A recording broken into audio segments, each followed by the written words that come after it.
안녕하세요. 반갑습니다. 이거는 좀 편하게 들으시는 게 좋을 것 같아요. 이거는 만약에 지금 이제 직장이시거나 지금 뭐 그런 환경이시면 이거는 이제 나중에 보기 해뒀다가 나중에 한번 꺼내서 보시는 게 좋을 것 같습니다. 이거는 이제 제가 일요일 날 얘기를 드렸었나요? 그랬었는데 JP 모건이 내년도 자산 시장에 대해서 어떻게 흘러갈지 아웃룩에 대해서 이제 분석 자료를 분석 자료를 여러분들께 소개드리는 시간입니다. 물론 다 짚으면은 한 1시간 정도가 넘을 것 같아서 그렇게 잘라다가 지금 중요하다고 생각되는 정보 위주로 최대한 간략화 시켰으니까요. 그리고 여기서 설명을 매끄럽게 하기 위해서 이제 사례들을 소개드리거나 제 의견이나 지표 같은 것도 부분 들어가 있습니다. 일단은 뭐 기관 투자자가 아니더라도 일반 투자자들 중에서도 여러 가지 이제 입장들을 봐야 할 때라고 생각합니다. 그 중에서 이제 좋은 자료가 있는 게 JP모건의 2021년 경기 전망인데요. 이제는 기대 인플레이션이 많이 올라온 상황입니다. 이전에도 얘기를 먼저 드렸었죠. JP모건이 서두에 내세웠던 것처럼 경기는 이제 생각보다 빠르게 회복될 것임을 암시하는 지표 중에 하나라고 볼 수 있고 연준의 발표 자료를 보더라도 2% 가까이 기대 인플레이션이 오름에 따라 조금 더 경기 회복 증세를 보이고 있는 상황입니다. 뭐 이게 너무나 크게 벌어진다면 문제가 되겠지만 지금은 경기가 자연스럽게 회복됨에 따라서 올라가는 거라고 바라볼 수 있는 그런 블락이라고 생각하고 있고, 특히 이제 현재 재무장관으로 계획되고 내정되어 있는 제닛 옐런이 발음이 제가 잘 안 되는데 자넷 옐런이 투입이 된다면 2016년 정도 때도 이제 고압 경제의 필요성, 그 하이 프레셔 이코노미의 필요성을 얘기하면서 고용이 돌아오기 전까지는 돈을 풀자 이런 입장을 보인 바 있었죠. 옐런이. 그랬기 때문에 계속해서 조금 더 회복될 것임을 낙관론을 받아들이는 게 커져가고 있고, 그리고 이제 화이자나 모더나의 백신들이 차례차례 배포되고 승인되고 주사되기 시작하고 있습니다. 이 당시에 만들었던 거기 때문에 지금 이게 좀 후에 말씀을 드리는 거라서 자료들이 조금 예전 거임을 감안은 한 몇 주 정도 차이는 있습니다. 그래서 어쨌든 시장이 빠르게 회복됐고 있고 지금은 낙관론이 거의 정설이 되어가고 있습니다. 그래서 암흑의 시대를 지나 빛으로 가고 있다 이런 얘기를 JP모건이 했는데, 특히 이제 일부 백신은 종식을 아예 그냥 그 코비드를 없애겠다 이런 걸 약속하기도 하고 있죠. 결국에는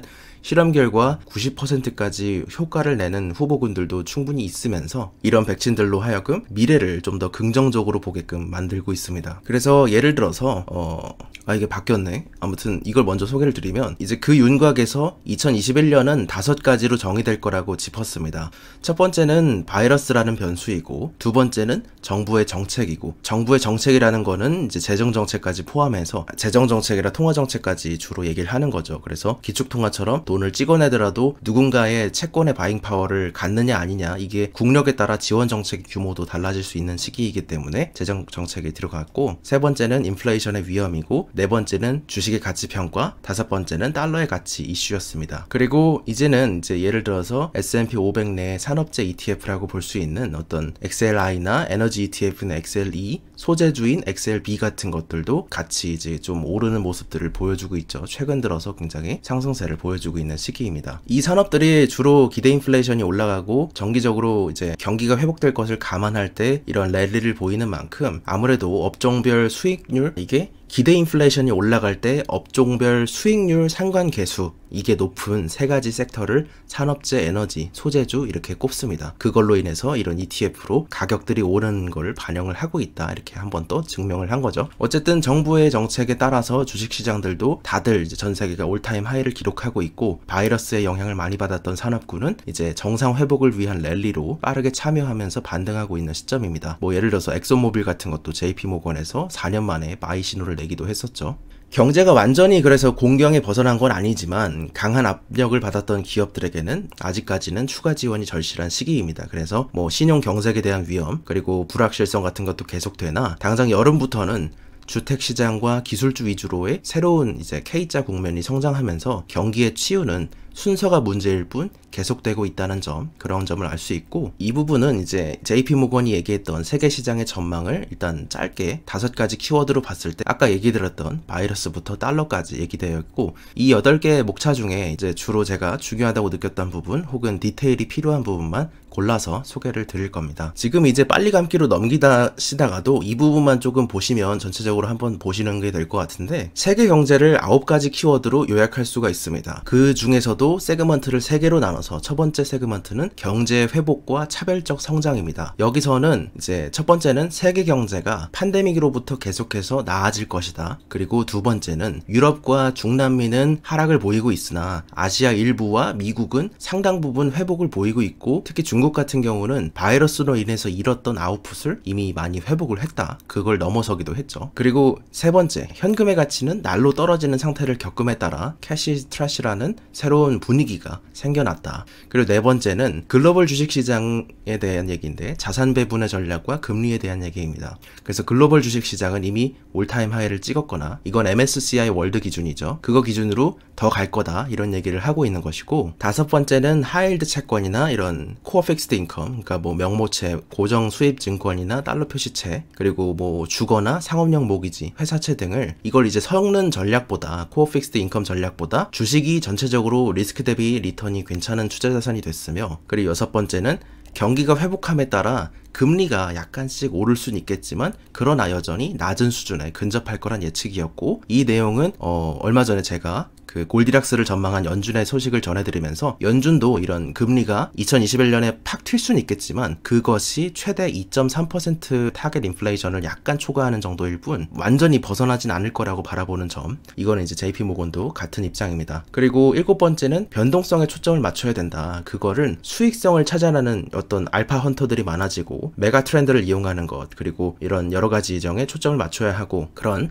시장 저변과 위험에 대한 대응 측면에서 여덟 번째는 주요 위험은 주로 바이러스에 대한 것인데, 이 바이러스를 어떻게 대응을 하느냐, 그래서 비효율적인 대응을 하는 어떤 국가적인 차원의 문제, 그리고 정부와 중앙은행이 제때에 금융시장에 효과적인 크기와 어떤 속도로 침투를 해서 이걸 안정시킬 수 있느냐 못하느냐는 우려, 그리고 미국과 중국 간의 어떤 테크워, 그러니까 기술 전쟁, 마지막으로는 지정학적인 대립을 꼽았습니다. 그리고 마지막 아홉 번째는 주식이 우세하더라도 여전히 이제 채권을 좀 섞어서 변동성을 낮추는 전략은 주식 올인 대비 보호 기능을 효과적으로 제공할 수 있는 수준은 된다, 이런 얘기를 했는데, 저는 이제 개인적으로 이 보호 기능을 지금은 이제 안 하고 있는데, 하시더라도 그냥 뭐 BIG, 그런 그러니까 성장과 그로스와 배당을 맞춘 ETF라든지 그런 쪽도 나쁘지 않다고 생각합니다. 뭐 XLP 같이 아예 필수 소비재 ETF보다도 차라리 뭐 BIG 같은 게 낫지 않을까, 이런 생각은 하고 있습니다. 위에 이 소제목과 카테고리는 제가 임의적으로 설정한 거니까요. 그렇습니다. 그리고 중국은 이제 first in first out 이래서 첫 번째로 1분기에 가장 먼저 어떤 바닥을 맛본 후 수출 호조에 힘입어서 상대적으로 산업재 섹터에서 먼저 반등을 받고, 최근에는 그 회복세가 이제 서비스 산업으로 차근차근 나아가고 있는 상황입니다. 그래서 이제 국내 여행과 관광은 이 백신이 없이도 정상화되는 길로 가고 있기 때문에 그렇게 심각한 발생을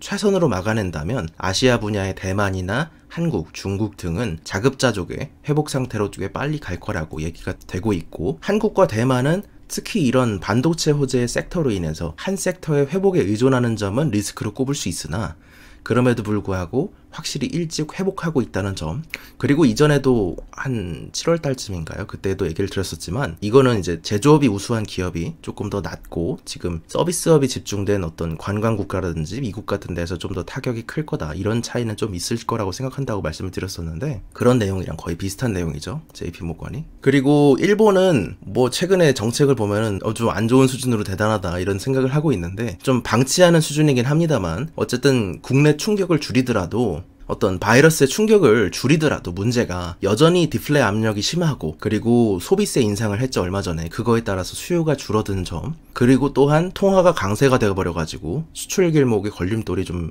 커졌다, 여러모로. 그래서 고전을 하고 있다는 내용이고, 인도와 인도네시아, 필리핀은 바이러스 억제와 경제 성장의 필요성 사이, 한마디로 이거를 억제를 하면 바이러스는 잡히는데 억제를 하게 되면 경제 정책은 무너지는, 이 균형을 맞추기 위해서 고전하고 있고, 이들은 특히 이제 세계적으로 이용 가능한, 예를 들어서 뭐 아스트라제네카 백신이나 이쪽은 이제 얘기를 들어보니까 최근에 뉴스는 저기 시노백인가요? 중국 거 백신을 들여가서 사용을 하려고 하고 있더라고요. 그리고 유럽은 3차 유행이 이제 현실화됨에 따라 꾸준히 회복을 하던 모멘텀이 무너졌고 뒤처지고 있는 그런 모양새를 보이고 있다고 설명했습니다. 최근에 몇 주간 이런 당국이 예상보다 새로운 감염자는 더 늘었고 독일이나 프랑스, 영국은 새로운 봉쇄 조치로 인해서 이전만큼 더 빠르게 강한 대응에 나섰습니다. 그러나 아직까지 봄만큼 심하게 하고 있진 않으나 레저나 호텔 분야, 이 분야를 제한하는데 집중하고 있는데, 근데 문제는 유럽의 경제 약세국인 터키나 스페인이나 이탈리아, 그리스 대부분이 이런 관광 수입에 크게 의존하고 있다는 점입니다. 그래서 봄철의 여행 규제 이후에 회복세가 제대로 올라올 틈이 없이 그냥 계속 또 꼬꾸라지는 모습이기 때문에 여전히 문제가 지금 불거지고 있는 상황이고, 이러한 하이 컨택 서비스라고 했습니다. 그러니까 뭐 호스피탈리티 산업이죠. 호텔이라든지 레저라든지 이런 하이 컨택 서비스는 2022년이 되더라도 제대로 2019년도 수준을 회복하지 못할 거다, 이렇게 예상을 했습니다. 그래서 재정정책으로 전례 없이 정말 막대하게 큰 유럽 리커버리 펀드가 만들어졌으나 팬데믹 이전으로 회복시키기에는 이 금액이 모자란 것이다. 충분한 선택지가 아니고 백신 개발에는 고무적이지만 유럽을 투자 선호 지역으로 이렇게 딱 꼽기에는 이건 여전히 충분하지 못하다는 얘기였습니다. 미국의 얘기입니다. 그리고 미국은 바이러스 퇴치에는 미흡했다. 그러나 케어스 액트 같은 이런 강력한 정책적 대응과 소비자 심리의 반등이 따랐다. 그랬기 때문에 특히 지난 3월 통과됐던 이 케어스 액트는 초기에 신용 경색으로 이뤄질 수 있는 부분을 방지하기 위해서 굉장히 광범위하고 광대하게 그냥 한 번에 빡 들어감으로써 영구적인 피해로 이뤄지는 것을 연착륙을 시켰고, 그래서 파산이나 재무불이행률은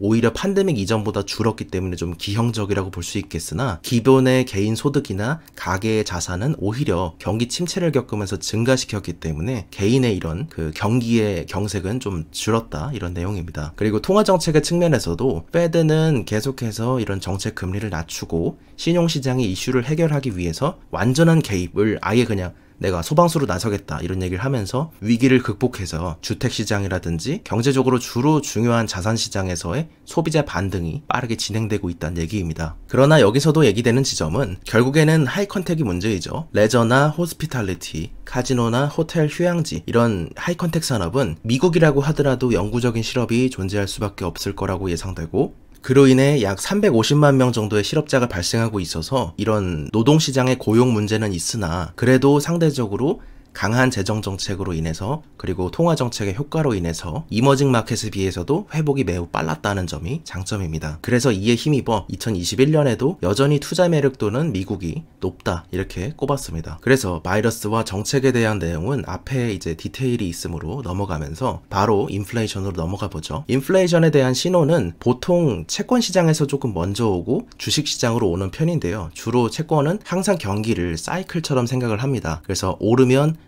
꺼질 것이고 꺼지면 오를 것이다, 그렇게 생각을 하고 주식시장은 이번에는 다를 것이다 했다가 또다시 채권시장의 어떤 흐름에 따라가게 되는 그런 편이 있는데요. 어쨌든 중요한 점은 지난 10년 동안 안정적인 이런 박스권 내에서 돌았음을 얘기하는 것입니다. 또한 지금은 디플레로 인해서 이런 성장이 눌린 게 더 크기 때문에 내가 경기가 성장하는 것보다 인플레가 더 빨리 올 때 문제가 될 수 있는데 지금은 이미 경기가 많이 눌려 있는 상태이다. 그래서 이 부분을 다 메꾸고 나서야 물가가 오른다는 그런 가정이 있습니다. 그래서 일단은 인플레를 일으키기 위해서 걱정해야 하는 새로운 국면에 진입을 했다. 그래서 정책금리가 몇 년간 제로로 수렴할 가능성이 높기 때문에 현금을 가지고 있는 경우는 권장되지 않고 수익을 거두기 힘들고, 그리고 미국의 하이힐드 채권이나 주식 쪽 아니면은 낮은 수준에서 인플레이션이 반영할 때 잘 나가는 자산인 뭐 부동산이나 리츠나 인프라 관련주나 원자재 등에서 기회가 있을 수 있다는 주장을 했습니다. 이 두 분의 만남이 결국에는 이제 어떤 고용 문제를 해결하기 위한 제1목표를 바꿨다고 보죠. 그러니까 금융시장의 어떤 안정화 이런 것보다도 고용시장의 문제를 먼저 해결하겠다,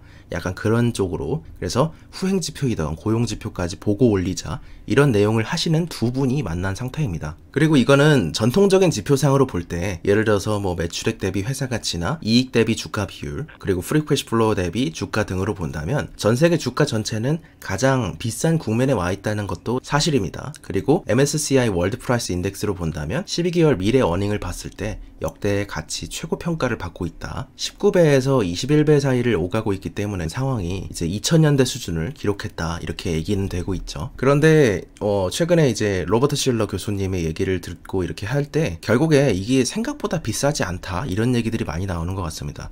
여러 가지 여러분이 건전하게 조금 비평적으로 사고를 해보셨으면 좋겠는데, 일단은 로버트 실러 교수님께서도 지금의 완전하게 인플레이션이 낮아져 있고, 그리고 실물 경기가 당분간은, 정말 당분간은 이게 회복되는 속도보다 인플레이션이 그만큼 막 먼저 치고 나갈 것 같진 않기 때문에, 그렇게 기대 수익률이 전체적으로 다 떨어진 상태에서 주식시장이 오히려 아직도 매력적이다, 이런 내용이기 때문에 지금 프라이스는 매우 높으나 그렇지만 나는 캐시아웃 하지 않겠다, 이런 내용을 이제 얼마 전에 CNBC에서 인터뷰하시기도 했죠. 그리고 중국과 한국은 아까 말씀드렸듯이 제조업 비중이 높기 때문에 경기 회복에 빨리 성공을 했고, 그리고 이거는 이제 조금 몇 개월 전 건데, 그렇더라도 회복 단계 초기쯤에 여기에 이제 영국 옆에 미국이 와 있음을 알 수 있습니다. 그럼에도 주가는 2019년 전고점 이상을 회복한 상태이기 때문에 여러 가지 이런 전통적 지표로 볼 때는 문제가 있을 수 있다. 그러나 로버트 실러 교수님이나 전체적인 분위기에 있어서는 워낙에 돈이 풀린 금액도 많고 유동성의 힘도 있고 인플레가 너무 작은 상태이기 때문에 아직까지도 주식시장의 매력도가 있다, 이런 식으로 얘기하는 분들이 많습니다.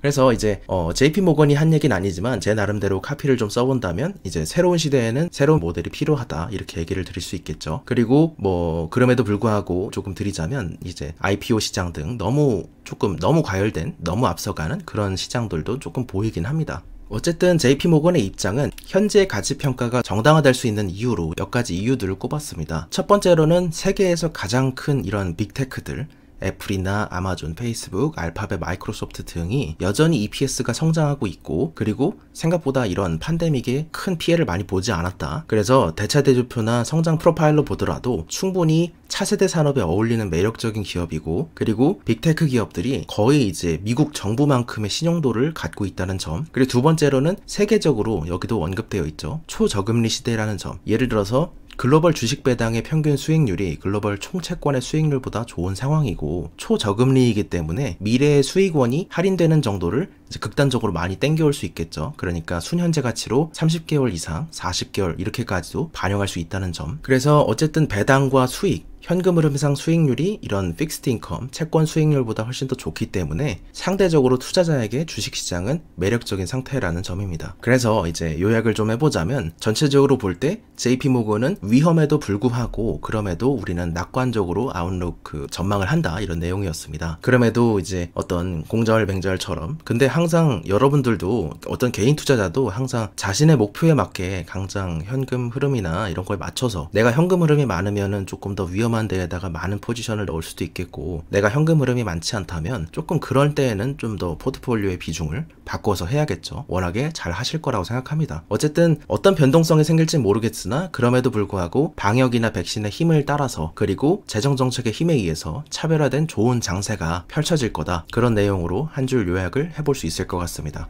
그래서 위험에도 불구하고 낙관적으로 본다, 이렇게 요약할 수 있을 것 같습니다.